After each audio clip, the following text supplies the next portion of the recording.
પહેલા તો તમે આ એક વિડીયો જુઓ। papers I have. So at the court, ये दे देना CGI।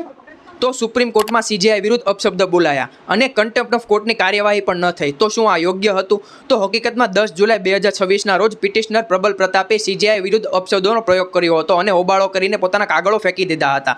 તો તેવા સમયે સુરક્ષાએ તેને બહાર કાઢ્યો હતો, પરંતુ કોર્ટે તેના ઉપર કન્ટેમ્પ્ટ ઓફ કોર્ટની કાર્યવાહી શરૂ ન કરી હતી। તો આ ઘટના થયા પછી ઘણા લોકો એવું કહે છે કે કોર્ટનું ગૌરવ જળવાઈ રહે તે માટે તે પિટિશનર એટલે કે પ્રબલ પ્રતાપ ઉપર કડક કાર્યવાહી થવી જોઈએ, પરંતુ કાયદો આપણો એવું કહે છે કે કોર્ટને વિવેકાધીનની સત્તા આપવામાં આવે છે, એટલે કે દરેક કેસની હકીકત અને પરિસ્થિતિ જોઈને નિર્ણય લે।